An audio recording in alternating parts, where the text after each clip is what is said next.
hearty welcome to all of you. మీ విలువైన సమయాన్ని మాతో పంచుకోవడానికి వచ్చిన మీ అందరికీ హృదయపూర్వక స్వాగతం. And if you like the content, please do share, like and subscribe. నమస్కారం. సో ఈ రోజు మనం ఇండియాస్ డ్రోన్ రెవల్యూషన్ గురించి మాట్లాడుకుందాం. But let's look at it a different way. Imagine చేస్తే ఇది ఒక మ్యాసివ్ నేషనల్ స్టార్టప్ స్టోరీ లాంటిది. మరి దాని పిచ్ ఏంటో, దాని గేమ్ ప్లాన్ ఏంటో, అండ్ మోస్ట్ ఇంపార్టెంట్లీ దాని ఇంపాక్ట్ ఏంటో let's break it down. So let's start with a really big question, okay? E-China machine. Just a single piece of tech. 1.4 billion Mundi Jivatani LMR Chisindi. I mean, seriously, how is it changing everything from our farms to our borders? Every great startup needs a solid pitch, right? A vision. So, let's open up the pitch deck for our national drone mission. The numbers, well, they speak for themselves. The growth has been nothing short of phenomenal. First up, let's talk scale. India loi patiki. Get this, 38,500 kande ekua registered drones unnai. Just think about that number for a second. It's a massive KPI that shows just how fast this whole ecosystem is blowing up. Okay, having machines is one thing, but you need people to fly them, right? And here's the amazing part. We now have nearly 40,000 certified remote pilots. That's the skilled workforce, the human capital that's really driving this revolution. So, with that kind of crazy growth, you might be asking, how do you even sustain it? Well, you build the infrastructure. Right now, there are 244 approved remote pilot training organizations all over the country. These are literally the foundations being laid for the future. Okay, so how did all this happen so fast? What's the secret sauce? Let's open up the Founders Toolkit, which is basically the government's strategic playbook that unlocked all this potential. And this right here just perfectly shows the strategy. Mundu, think about this. Drone operations ki 25 rakala forms fill cheyali. Can you believe that? But now, thanks to the new drone rules of 2021, you just need 5. That's it. It's a super simplified path to the sky. And it doesn't stop with forms. Before, you needed something like 72 different approvals. 72. And now, just 4. Cutting all that red tape was the game changer that really fired up innovation. So the framework behind this growth is super important. Let's call it the 3 P pillars of growth to make it easy. The first P is policy reforms, making the rules simpler. The second P is platforms, like Digital Sky, making all the governance digital and easy. And the third P, that's production push, using things like the PLI scheme to boost local manufacturing. All right, policies on paper are one thing, but what's happening on the ground? How are these changes actually turning into a paycheck, into real empowerment for ordinary people? Let's dive into the human impact. A perfect example of this is the Namo Drone Didi scheme. It's such a brilliant idea. It's all about empowering women's self-help groups. The goal is simple.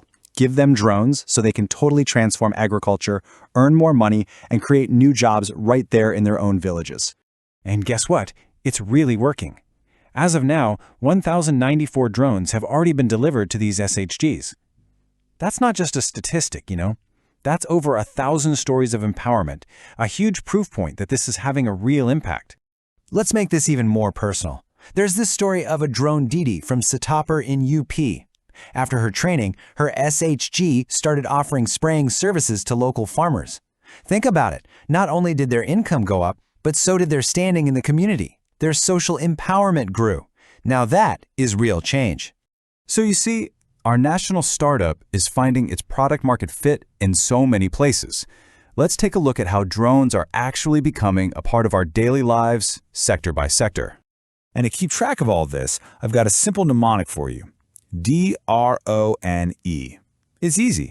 D for disaster ready, R for rural mapping, O for optimized farming, N for national security, and E for ecosystem growth. Got it? DRONE. Okay, let's kick off with R for rural mapping. And for this, the Swamitva scheme has been a total game changer. Basically, this scheme uses drones to map villages and create clear land records. This gives people proper rights to their property, which is huge. And look at the progress. It's just incredible. Just look at this. The target was about 3.44 lakh villages, and they've already completed drone surveys in 3.28 lakh of them. That's a 95% completion rate. This is helping millions by settling land disputes and even getting them better access to bank loans. All right, next up is O for optimized farming. Thanks to drones and schemes like Namo Drone Didi, farming is making a massive leap. It's moving away from just manual labor to high-tech precision agriculture. We're talking about crop assessment, spraying nutrients. Everything is just way more efficient and productive now. And then, of course, there's N for national security. This is a big one. Drones have become that watchful eye in the sky. They are absolutely critical for surveillance, for intelligence, and for protecting our national interests with a level of precision and safety we never had before. So the momentum is amazing, right? But the big question is, how do we keep it going? Well, you do it by building the drone army of the future. Let's look at the programs and platforms that are designed to find new talent and scale this whole thing up. To grow this ecosystem, India is really pushing innovation. You've got huge events like the Bharat Drone Mahotsav to showcase new tech. There's the Swayan program, which has already skilled up over 26,000 people. And then you have innovation challenges like NIDAR with a 40 lakh rupee prize pool, just to encourage new ideas and new startups. So we followed our startup's journey from just an idea to a full-blown nationwide movement. Now it's time for the final act. Think of it like its IPO on the global stage, because India's drone future is really taking off. The vision ahead is crystal clear, from local innovation to global leadership. When you combine government support, private sector energy, and this growing base of human capital, all these things together are positioning India to become a world leader in drone technology. And all of this brings us to one final, really important question.